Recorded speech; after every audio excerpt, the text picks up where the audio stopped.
Um bom dia, boa tarde, boa noite. Seja muito bem-vindo, muito bem-vinda a mais uma aula de história. Hoje vamos finalizar, se der tudo certo, essa primeira fase do Vargas. Como assim, professor, a primeira fase? Porque ele vai voltar. Vai. O cara não se contentou em ficar só 15 anos no poder, não. Não. Como diria a Ivy. Não. Seguinte, turma. Ditadura do Vargas. Alguém lembra qual que foi o esquema para o Vargas dar esse golpe e proclamar essa ditadura no Brasil? Alguém lembra o que ele fez? Qual que foi o esquema?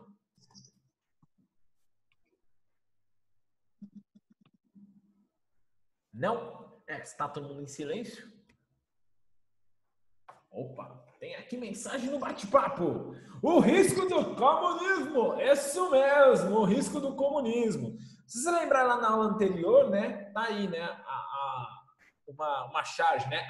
A ameaça vermelha, o plano Cohen, né? Esse plano que foi feito pelo próprio Getúlio com a ajuda daquela aliança integralista brasileira, né? Aquele grupo fascista, né? Aquele grupo de extrema direita, certo?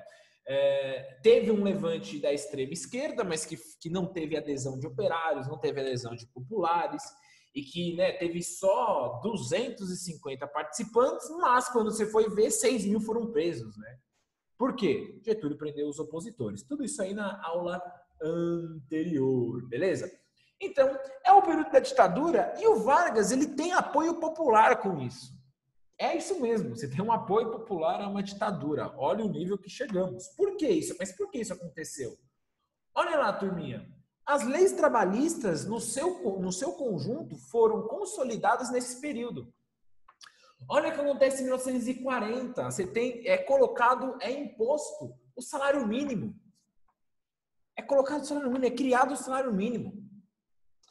E aí, turma, vem aquela lógica muito importante que foi um processo. Essa centralização do poder na mão de uma pessoa só, ela foi um processo gerado pelo populismo. O que é o populismo? Faço questão de voltar lá aquele slide sobre o populismo, né? O varguismo, a importância do rádio para espalhar a palavra do Vargas, e o populismo. E, de novo, o que é esse populismo? E perceba que ele é um passo para chegar a um poder ditatorial e acabar com a democracia que o Brasil vivia. Tá? Populismo é o seguinte: o governante estabelece uma relação direta e emocional. Emotiva, não há razão, há paixão com o povo, procurando entender as necessidades mais imediatas. Os benefícios conquistados são atrelados à sua pessoa, como se fosse algo concedido e não um direito. Você começa a criar, então, uma população passiva, uma população que espera do governante e não faz movimentos para gerar pressão no governante. Tem coisas, aí você tem diferenças, né? Eu esperar do governante ou eu pressionar o governante a ele fazer alguma coisa. Essa pressão, claro, acontece principalmente nas manifestações. Quando a galera vai para a rua e pede, manifesta, greves, enfim, vários tipos de manifestações populares que dão uma mensagem, fazem uma mensagem. Só que o que o Vargas faz nesse período aí populista? Ele faz o seguinte: todos os benefícios que ele oferece para a população, ele fala que é o seguinte: fui eu que fiz, gente. Fui eu. Direito das mulheres, direito ao voto, fui eu.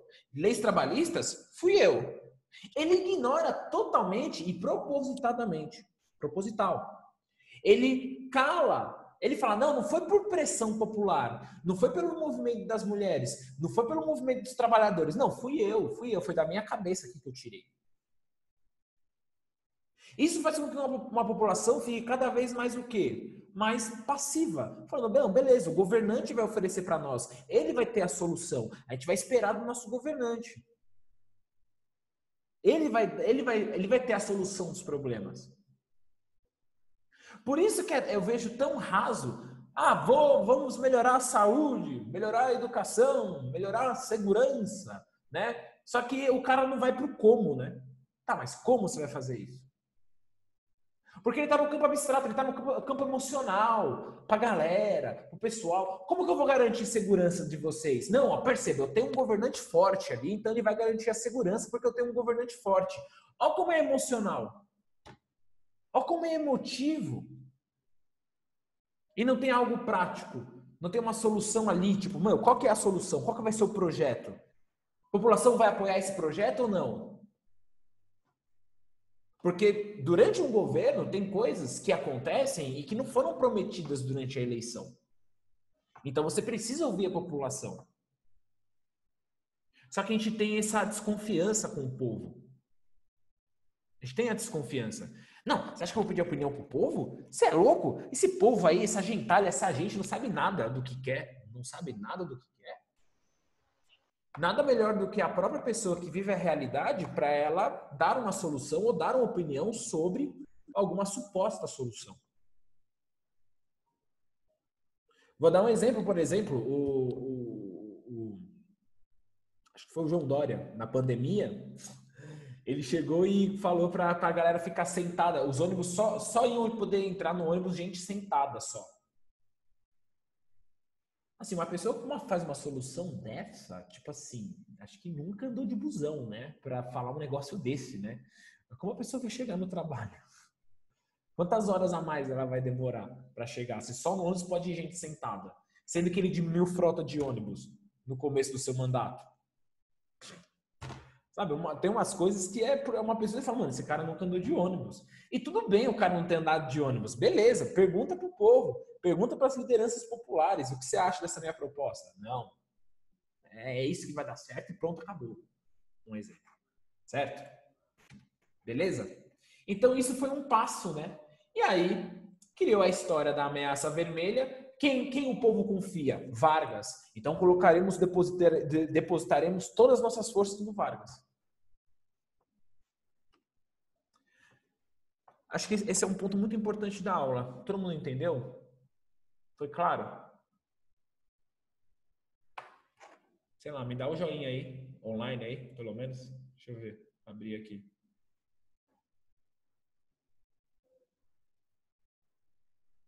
Se você não entendeu, dá para mandar no bate-papo, que é privado, não aparece para os amiguinhos, tá? Caso você não tenha entendido, você manda aí, beleza? É privado, só eu vou saber. Aí eu não falo o seu nome também, prometo, tá? Olha aqui, gente, a gente tem uma pergunta do... Mentira. Bora. Então tá aí. Consolida as leis trabalhistas, então várias daquelas leis vão ser colocadas bem nesse período. E ele vai ter uma nova Constituição, e essa Constituição vai ter como caráter autoritário e centralizador. Ora, para um presidente ter um poder concentrado nele, ou nem é mais presidente, né? É um ditador, né? Mas Vargas era presidente. Para ele ter o poder concentrado nele, o que trava qualquer tipo de ação do presidente? O que o Vargas ficava incomodado? Falava, mano, esse negócio está me atrapalhando. O Vargas ele podia aprovar qualquer lei a qualquer momento? Não, não pode. Ele tem que passar onde? Tem que passar por quem? Se ele quiser aprovar uma lei. Quem tem que aprovar também, junto com Vargas? Alguém sabe? Como funciona a aprovação de uma lei? O Congresso Nacional, os deputados, né? Isso é uma troca, né? Lembra lá que são os três poderes? Executivo, legislativo e judiciário? Exato. Quando o presidente ele vai querer propor uma lei, tem que passar pelo Congresso e tem que passar pelo judiciário, né? O legislativo e o judiciário. E quando o legislativo quer quer colocar uma lei em prática, tem que passar pelo presidente, tem que passar pelo judiciário, enfim, tem que passar pela análise dos três poderes. Só que o que o Vargas faz? Como ele centralizou as coisas? Ora, ele centralizou as coisas fazendo o seguinte, fechando o Congresso. Fecha os congressos. Fecha. Ele atrasa. Porque eu tenho a solução. Olha o populismo. A solução vem de mim. Eu sou o herói dessa nação. Por que eu vou dar voz ao Congresso? Ele atrapalha o avanço do país, o avanço da nação. Olha o nacionalismo aí do Vargas. Olha esse nacionalismo.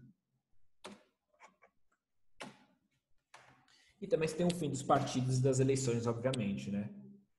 Porque os partidos eles vão estar corrompidos. Os partidos vão estar corrompidos com o medo do comunismo. Gente, isso aqui é 1937, tá bom? Só para deixar clara a data. 1937 isso está acontecendo. Os partidos estão corrompidos. O comunismo vai tomar o Brasil. Portanto, precisamos fechar o Congresso, não ter os partidos, não ter as eleições e colocar a nossa solução nas mãos do Vargas. Porque ele vai salvar o Brasil dessa grande ameaça que foi criada pelo Vargas, né? Diga-se de passagem. Certo? Beleza? Essa Constituição, turma, ela vai ser conhecida como polaca, tá? Polaca. Isso aí, polaca por causa da Polônia. A Polônia vivia uma ditadura na época e o Vargas se inspirou naquela Constituição, na Constituição polaca. Então ela também tem esse nome. Eu coloquei aqui, polaca. Tá? Constituição polaca por causa da inspiração à Polônia da época. Tudo bem? Então, assim, perceba essa ditadura do Estado Novo, e vai ser o nome Estado Novo. O Vargas vai criar um novo Estado brasileiro. E ele vai fazer transformações importantes mesmo. É uma ditadura? É péssimo? Não é democracia? Não é democracia. Ao mesmo tempo, ele vai criar uma imagem, né? Ele vai criar uma imagem.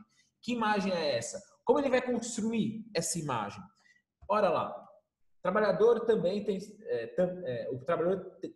tem o seu lugar no Estado Novo, né? Essa questão das massas, essa questão do rádio, né? O rádio, galera, é uma inovação que acho que vocês não conseguem perceber muito porque vocês nasceram, a gente nasceu já com isso, né?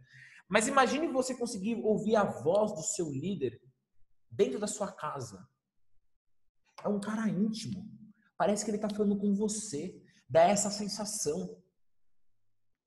Essa é a grande novidade do rádio. É quebrar barreiras, distâncias. Então, o líder, no caso Vargas, o presidente, está falando na sua casa, está falando com você. Essa é a sensação, porque ele faz isso, né? Ele individualiza a fala. A mesma coisa eu aqui agora. Eu estou falando para 27 pessoas. Mas parece que eu estou falando só para você, indivíduo aí. Mas eu estou falando para 27. Só que eu estou na sua casa agora, né? Meu rosto, minha voz, o meu slide. Parece que é só para você. Mas não é só para você. É para 27 pessoas também. Não sei, caiu na real agora essa sensação? É isso. Essa coisa íntima, né? Eu tô falando com você. Perceba, eu não tô falando no plural. Eu tô falando com você. Não, eu tô falando com você agora. Aí você fala, mano, será que é comigo? Meu Deus, sou eu? Enfim, tá?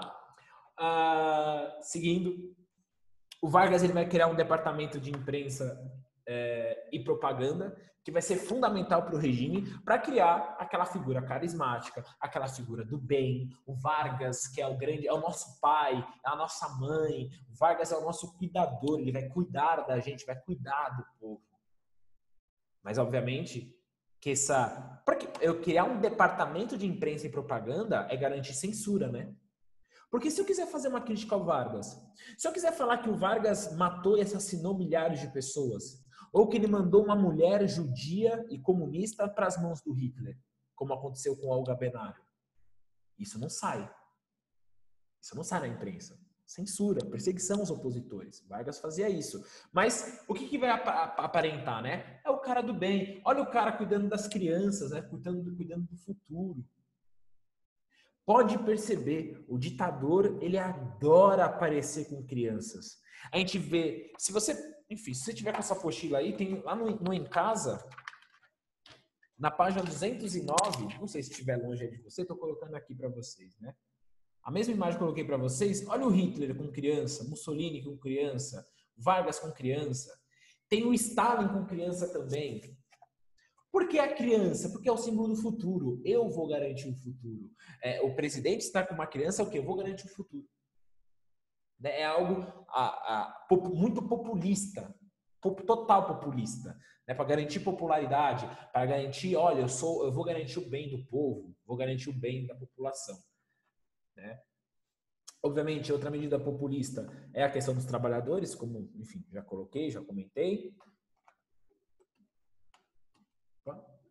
E aqui, né? O Vargas num colégio só para mulheres, né? Só para meninas, né? Algum tipo de internato feminino, né? E aí a foto, né? Ele sorrindo, as crianças, né? A todo mundo curioso para saber, olha, o presidente aqui com a gente, a freira, né? Todo mundo ali, tipo, ai, ansioso, né? Porque essa propaganda em massa, né? O rádio enaltecendo sempre o Getúlio. Você não tinha ninguém falando mal do Getúlio. Falar mal do Getúlio é garantir que você vai morrer. Então todo mundo fala, pô, então o cara é bom mesmo, né? O cara é mó da hora. Certo? Continuando com o departamento de propaganda, fundamental aqui, não tem como... Gente, parece que é mania minha, né? Mas não é mania. Não é porque eu gosto. Claro, eu gosto, mas faz parte da história a questão do esporte. Não tem como. Não tem como. Se usa. E você mora no Brasil, sinto muito. Você pode odiar futebol, tranquilo. Mas é o único momento em que seu pai não deixa você vir para a escola. Jogo do Brasil. Você chega pro seu pai, pra sua família e fala, mas eu quero ir para a escola. Seu pai fala, cala a boca, menina! Que estudar o quê? Hoje é jogo do Brasil, tá louca? Tá com problema? Senta aí, ó. Bota aí uma cara amarela. Bota aí tinta na cara aí, vamos torcer pro Brasil, pô. Tá louco? Pra a escola? Você tá de brincadeira comigo? Você vê, é pra ver o jogo. Tô exagerando, tô fazendo piada aqui, mas é meio isso, sabe? É o único momento que se você fala, eu quero ir pra escola, sua família vai falar, você tá louca? Você tá maluca? E obviamente que o Vargas não surge com Vargas. Isso é uma construção do Vargas, depois segue com a vitória da primeira Copa do Mundo e assim por diante. Percebam, a Copa do Mundo de 38. Opa, aqui em casa é ao contrário. É normal? Claro que é, Fernando. Claro que é. Como é? Tipo, beleza, o pessoal não gosta, não liga, tá tudo bem, relaxa. Eu tô usando um estereótipo. Acontece em algumas casas, relaxa, tá? Mas pelo fato de acontecer, que para o Brasil, né? Banco não funciona. Banco não funciona. A escola não funciona. Banco fecha, cara, na hora do jogo. Pro banco fechar, você entendeu? Então, assim, a maioria da população não vai pro banco nesse horário, vai ver o jogo.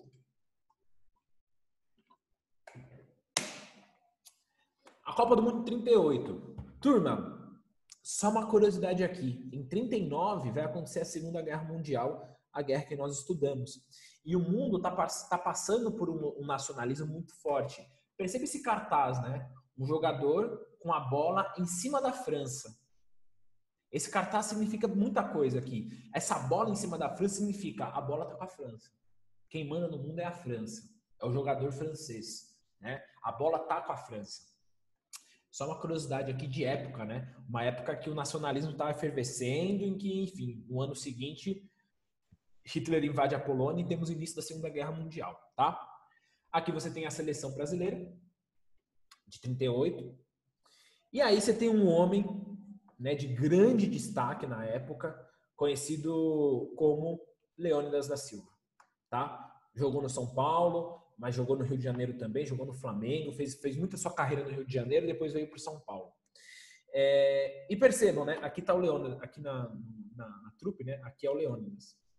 E até o momento tinha sido o melhor desempenho do Brasil em Copas do Mundo. O Brasil ficou em terceiro lugar. Venceu países europeus. E o Brasil vencer países europeus é aquela lógica do sentimento do vira-lata, né? Os europeus são melhores, então a gente venceu o europeu. Nossa, mano, nós é fera pra caramba. O Brasil tá no caminho certo, velho. O Brasil tá no caminho certo. Nós vamos ser campeão do mundo. O Brasil vai ser potência mundial. O Brasil perde, se não me engano, para a semifinal para a Itália, do Mussolini, né? E aí falou que roubou. Vixe, aqui no Brasil ficou um auê. O Brasil perdeu de 2-1 para a Itália, né? Na semifinal de 38. E aqui surge surge um mito. E quando eu falo mito, não o jogador Leônidas, mas o mito da igualdade racial. Não teve nem 42 nem 48 teve Copa. 46, desculpa, né? Por causa da Segunda Guerra Mundial. Vai ter só... Aí volta aqui pro Brasil em 50, né? O Brasil vai sediar a Copa após Segunda Guerra Mundial em 50. O mito da igualdade racial. O mito de que o Brasil é um país em que não tem mais preconceito, não tem mais racismo, né? Aquela lógica da miscigenação, como a mistura ela foi boa, como a mistura ela foi agradável, e não foi uma mistura agradável. Eu falar de que o Brasil, olha o Brasil que maravilha, que como ele é miscigenado, é você colocar uma cortina de fumaça aí.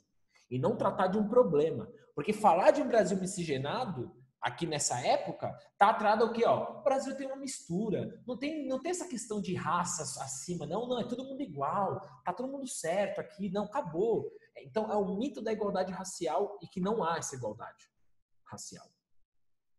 Porque esse discurso da miscigenação esconde a violência, esconde o estupro, né? O europeu estuprou indígenas e africanas, né? Aí aconteceu essa mistura. Esquece isso. E também esquece dos vários problemas, enfim, que os negros... Se hoje eu tenho esse problema, imagine na década de 30, né? Só que pega pela exceção, né? Pega pela exceção. Se ele conseguiu, qualquer negro consegue. Consegue. Claro, qualquer um consegue. Não importa a melanina. Sim, só você tem que colocar num pé de igualdade, né? Eu não posso estar numa corrida, estar 70 metros na frente. Aí é injusto, certo? O Leônidas da Silva, ele vai ser homenageado com um chocolate, o Diamante Negro. Não sei se você sabia, é homenagem a esse jogador e até hoje você tem esse chocolate, né? Diamante Negro. Era o apelido do Leônidas da Silva, tá? Alguém sabia disso? Alguém já sabia? Bem, tá aí, tá? A curiosidade. Tratando ainda de esporte, Opa! Já sabia, Paixão? Tá aí, em homenagem a esse jogador. Seguindo ao esporte, em 1940 surge o Pacaembu. E olha que interessante. Olha como que a questão da centralização, da ordem, né? Da questão, eu estou num governo autoritário, então vou criar locais específicos para a prática do esporte. Então as pessoas não vão poder mais jogar na várzea. Várzea de rio, né? Na beira de rio ou na rua. Não. Vão ter locais ideais, adequados para você jogar. E aí, Vargas, em 1940, cria o estádio do Pacaembu, que até aquele momento era o maior estádio da América Latina. 10 anos depois, você tem a construção do Maracanã, né? Aqui você tem a foto do Pacaembu, ele antigo, né? Perceba que tinha um palco, né? Acho que vai ter essa imagem aqui. Isso. Vai ter um palco em que você tinha várias apresentações de música clássica, né? Aquela coisa bem eurocêntrica, tipo a música para você ouvir, a música correta, de uma cultura superior é a cultura europeia, tal. Então, antes dos jogos, você tinha algumas apresentações. E, obviamente, a lógica do estádio, turma, era utilizado muito pelo Vargas para essa liderança. Parece, né? Parece um pouco o Parque Antártica, né? É verdade. O antigo, né? O antigo estádio do Palmeiras. Dá essa impressão mesmo. Mas é o Pacaembu, né? Voltando aqui, né? Aqui é o Pacaembu. E o estádio vai ser um local em que as aparições, né, do líder, do presidente. Então a população enchia o estádio e o Vargas fazia as comemorações do 1º de maio, vários tipos de comemorações nacionais, a independência, tudo nesse estádio, né? Vargas saía do Rio de Janeiro, vinha para São Paulo e aí fazia essas festividades, né? Enaltecia a sua imagem. Então o estádio tinha esse símbolo político também e de poder, né? O que pode ou não pode. Vou criar locais adequados para cada um para a prática do esporte, né? E o estádio reflete, né, a sociedade. Você tem os lugares mais baratos, né, são os mais pobres, né, então são os piores lugares, e para a elite, o camarote, né? Perceba aqui no Pacaembu, esse lugar coberto aqui, né, era só quem gente tinha grana, né, na sociedade, quem tinha dinheiro. Então o estádio representava muito essa questão da hierarquia social, né? Hoje não mais, né? Hoje só rico entra em estádio, né, nas arenas. Eu acho um absurdo. E o Corinthians ser o time, falar que é o time do povo e ter ingressos ao preço que tem. Assim, um absurdo. Um absurdo. Palmeiras, um time de imigrantes pobres, e aí você tem a arena lá do Palmeiras, e meu tio, por exemplo, quer muito ver o jogo do Palmeiras, ele não consegue, porque ele não é sócio torcedor, aí o ingresso é caro, enfim, é um absurdo. Eu sou São Paulino, ainda o Morumbi ainda rola, né? Mas daqui a pouco vai para essa mesma linha, né? Do que é moderno, mas só que esse moderno é exclusivo, né? Exclusivo, só quem tem dinheiro, quem paga. Problemático, né? Na essência popular que é esse esporte, né? Enfim. Seguindo, tá? Beleza? Alguém queria comentar alguma coisa? Falar alguma coisa? Tá tudo bem? Tudo certo? Beleza? Tá bom, beleza. Né? Manda joinha, se estiver tudo bem. Manda joinha, manda joinha. Joinha! Quero joinha! Joinha, joinha, joinha. Manda joinha. Cadê? Joinha. 1, 2. Ninguém vai mandar? Só 2 pessoas dando joinha? O resto dormiu? Ah! Agora apareceu aqui um monte de joinha. Obrigado. Obrigado. É o único momento de contato que eu tenho com vocês. Seguindo! Getúlio e a Segunda Guerra Mundial. Então, turma, Getúlio Vargas mantém uma posição neutra, né? Lembrar a Segunda Guerra Mundial, né? Nazismo, fascismo, né? Alemanha, Itália, Japão, contra a Inglaterra, a França, enfim, contei toda essa história já para vocês. E o Getúlio, ele fica neutro. Bem característico do Getúlio. Não sei. E aí, né? Vai apoiar os Estados Unidos ou vai apoiar, né, a França, Estados Unidos e Inglaterra, ou vai apoiar nazista e fascista? Não sei. Ele com o charutão dele, né? O Getúlio sempre com o charuto. Ele... Não sei, vamos ver, não sei, né? O Brasil sempre pacífico, né? Vamos ver. Até que você tem a assinatura da Carta do Atlântico. E aí, turma? A assinatura da Carta do Atlântico, o que o Getúlio ele faz um acordo com os Estados Unidos? Com o seguinte, qual que é esse acordo? De qualquer nação, ou melhor dizendo, a nação que atacar os Estados Unidos, qualquer nação ou a nação que atacar os Estados Unidos, o Brasil entraria em guerra contra essa nação que atacou os Estados Unidos. Repito, se caso então um país atacasse os Estados Unidos, o Brasil automaticamente declararia guerra contra o país que atacou os norte-americanos. Turma, dito isso, de forma indireta, o Brasil declarou guerra à Alemanha. Porque assim, qual era o único país no mundo, naquela época, que atacaria navio estadunidense? A Alemanha, né? O grupo da Alemanha na Segunda Guerra Mundial. Quando Getúlio Vargas, então, assina essa carta, a Carta do Atlântico, aí, turma, a Alemanha entende que o Brasil, então, não vai defender, não vai para o lado da Alemanha em nenhum momento, porque a Alemanha está em guerra com os Estados Unidos, então a Alemanha ataca navios brasileiros.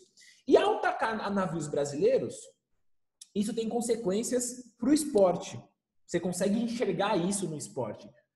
Como? Qual era o grupo mesmo da Alemanha? Alguém consegue escrever ou falar? Era a Alemanha e quem? Quais eram as 2 outras nações?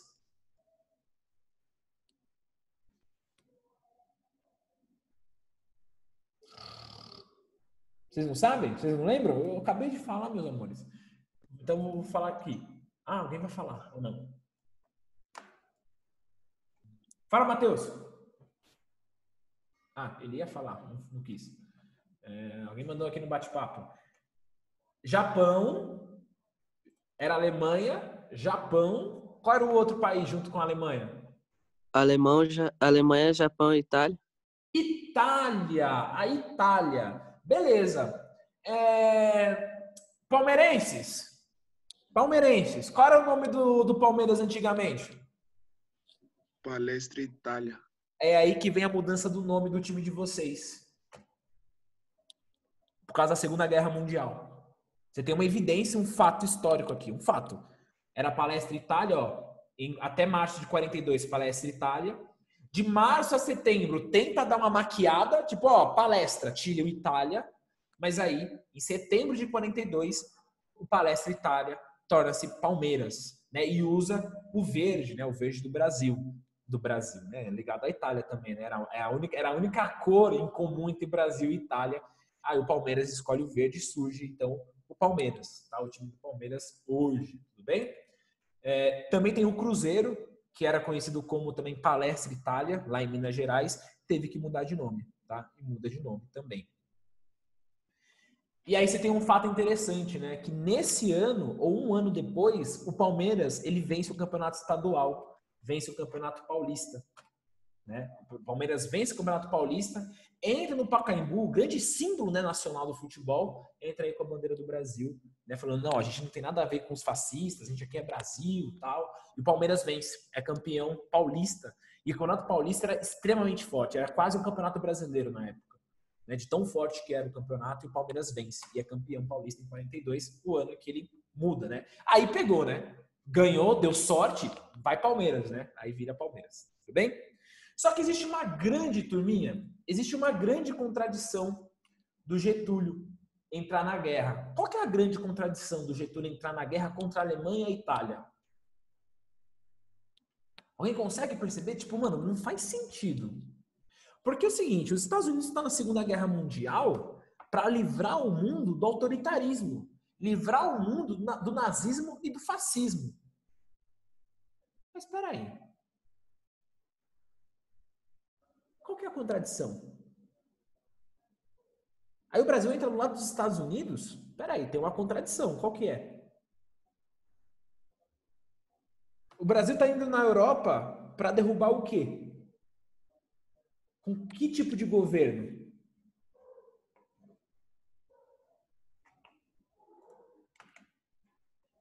Isso aí mesmo, isso aí. Um governo autoritário, não é? O nazismo e o fascismo, certo? O Brasil entrou do lado dos Estados Unidos. Isso aí, é isso aí, certo? Para derrubar o nazismo e o fascismo, que são governos autoritários, então que tem 2 ditadores lá. Então eu vou usar o que a Júlia aqui falou, a picareta. É um ditador ajudando a derrubar um regime autoritário. Tipo, oi? Mas você é autoritário? Hã? É um ditador derrubando outro ditador pelo fato dele ser ditador. Entendeu? É um ditador derrubando um outro ditador, Hitler e Mussolini, porque eles são ditadores. Essa é a grande contradição. Mostra, então, esse movimento pendular do Vargas, né? Essa coisa, né? Tipo, ele é próximo dos Estados Unidos, mas aí também... Ou, na verdade, ao longo de toda a história, né?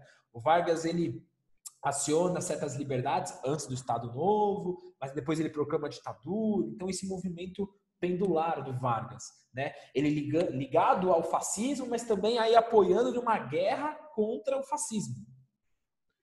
Isso, obviamente, com Vargas declarando guerra à Itália, né, declarando guerra ao fascismo e nazismo, termina a unidade que existia dentro do governo, porque dentro do governo varguista você tinha neofascistas, neonazistas, né, pessoas que apoiavam o modo de governo nazista e fascista, né, o modo de governo autoritário, certo? Então tá aí, quando o Vargas toma um lado, ele perde o apoio que existia internamente e o Vargas cai, certo? O Vargas cai, ele é retirado do poder depois da Segunda Guerra Mundial. Beleza? Certo, turma? Alguma dúvida? Nesses últimos minutos eu vou mostrar só um negocinho aqui para vocês só, mas o grosso aqui da aula já foi. Tudo bem? Perguntas.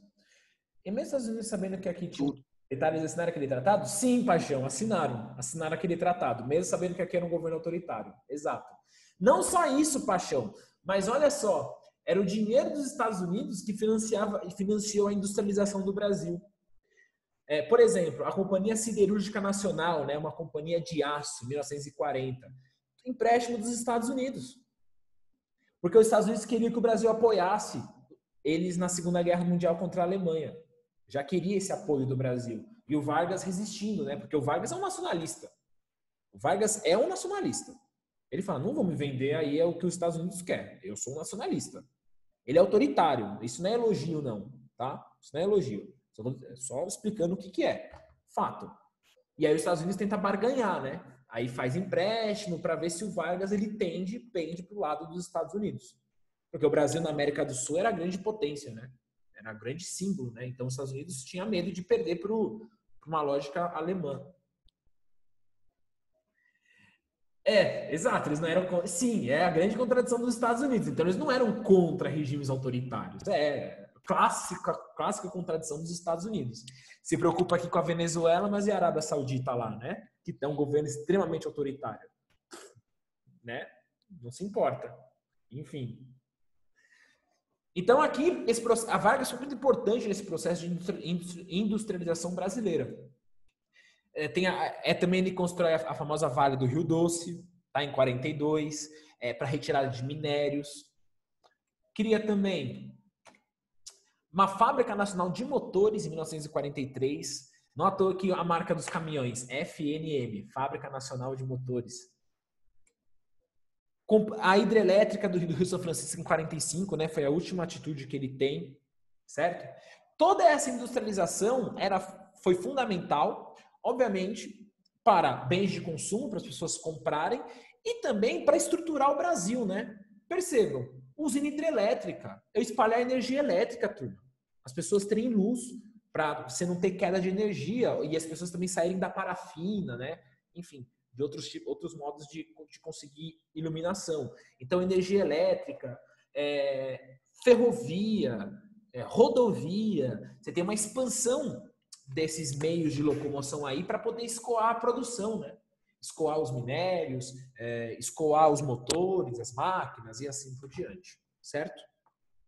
É isso. Vargas foi fundamental também nesse processo de industrialização, mas a gente não pode esquecer que foi um ditador, enfim, péssimo, não era democrático. E aí a democracia é vital para nós, para toda a coletividade, certo? Para finalizar, turma, lição. Tá? Não vou passar um em casa, porque senão é muita coisa, tá bom? Mas tá aí, atividade 1, 2, 3 e 4. Beleza? É isso aí. Valeu, obrigado pela sua atenção. Espero que tenham entendido. Caso não tenham dificuldade, mande perguntinha para mim no chat. Um beijo, saudade de vocês, de todo mundo, e é isso, tá? Valeu, obrigado. Tchau. Falou. Obrigado pela aula. Valeu, obrigado pela atenção. Pro, é para postar essa lição? Eu vou postar, sim, você vai mandar lá para mim. Eu vou criar agora.